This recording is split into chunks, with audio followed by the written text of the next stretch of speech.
Obviously, the only way that I can start this Archives review off is by shouting out a rest in peace up to Phife Dawg. What's up, everybody? It's Luke James, not the singer. If you're an indie artist looking for an album review and some promo, you can hit up Luke at redmattersite.com. And welcome to another episode of the Archives, where we talk about old albums and classic albums from the past. Now, if you're new to this series, this is more or less just about reminiscing and recapping some of the things that were happening with these old projects, so you're not going to see a rating, and for the most part I want you guys just to hit up the comment section with what you love about these projects and share with me any memories that you have that might coincide with some of these songs. So today we're going to talk about A Tribe Called Quest's album, Midnight Marauders, and this is their third album, which dropped in 1993. Now, they got a lot of albums that are critically acclaimed and are considered by many people to be classics, but I wanted to go with this one because this is the one that has always resonated most with me. It just hit me at the right time, and even to this day I still keep this on my phone and I revisit it on the regular.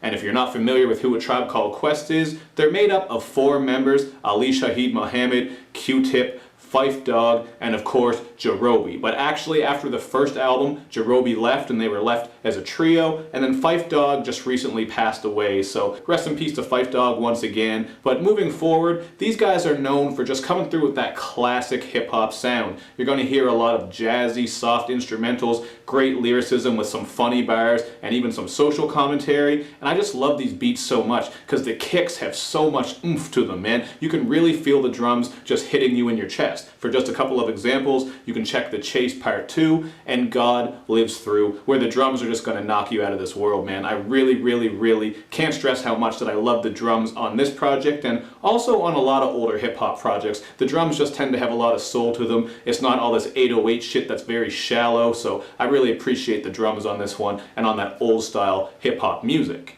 And as I alluded to, you are going to get a little bit of social commentary throughout here. The song Suckin' Nigga, for example, has Q-Tip rapping about how the word nigga went from being such a hateful word to something that black people took for themselves, and we kind of made it into a term of endearment amongst each other. And on We Can Get Down, Phife Dawg is spitting to people that hip-hop has a lot of positivity in it, and if we use that power, we can really do a lot and spread a message with hip-hop. And Q-Tip is also on this track suggesting that black people unite and put down all the weapons. So you're getting a lot of that black pride, black power type of shit going on here, and I really like how they were bringing this positivity, because this album dropped in '93, like I said, and that's when a lot of gangster rap was really on the move. I mean, gangster rap had already been around for a while before this, but '93, that was the year when Doggy Style dropped. Both of these albums were kind of close together, so I think it was cool that they were bringing this classic style hip-hop with all those positive messages and ideas during that time. But they also came through with a lot of fun stuff as well. You can especially hear that on the single Electric Relaxation, and that one is just one of my favorite hip-hop songs of all time. I've always liked that mellow production, and this is a classic one where Phife Dawg spits one of the most classic, memorable lines of all time when he spits that he likes them brown, yellow, Puerto Rican, or Haitian. That is just one line that has always stuck out to me, and this song is just about kind of chilling with a girl and trying to get her in the right mood, so it's kind of a bit of a wavy tip at the same time, and I really like this one of my favorite songs, a true hip-hop classic. And Award Tour is in a similar vein, has that same smooth sound. It's one of the singles, and it's also considered a classic. And I like that line from Phife Dawg when he spits that he never lets a statue tell him how nice he is. That right there kind of just sums up A Tribe Called Quest in a lot of ways, in my opinion. They were really making hip-hop out of the love. You can tell that they're having fun in their music and trying to spread positivity. They're not doing it just to get these awards and that critical acclaim, although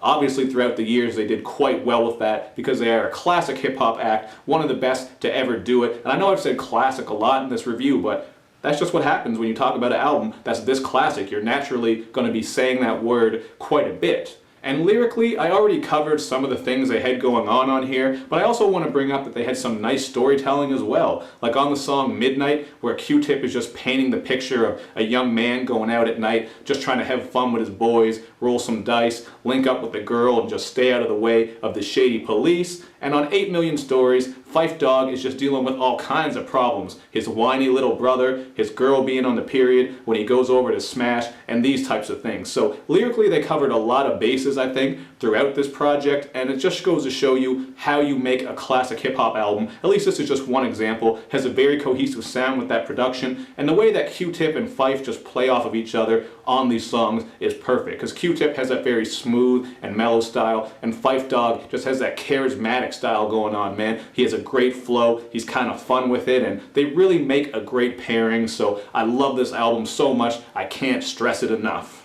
But rather than just have this review go on and on, I'm going to leave it here so you guys can hit me up in the comment section with your thoughts, ideas, and memories about this album and A Tribe Called Quest. And I apologize if I didn't talk about some of your guys' favorite songs. I know I didn't talk about Oh My God, which has Busta Rhymes bringing that classic energy that he's known for on the hook. And there's some other good songs on here as well, man. I mean, pretty much every song on this is fire. I don't think there's one song on this that I hate. And you cannot deny the effect that A Tribe Called Quest has had on the culture. I mean, even in recent years, Logic borrowed an idea for his Under Pressure album from this album, and that was the tour guide that talks throughout Under Pressure. And on this one, there's that tour guide who's talking throughout it, kind of setting up the theme and the tone of the album, which was pretty cool. So you guys hit me up in the comment section. Let me know how you feel about Tribe. What are your favorite Tribe albums? All that type of stuff. And make sure you do all that good YouTube and social media stuff, man, where you like my videos, you share them, you follow me on Twitter, you retweet the videos, and you especially subscribe to my channel.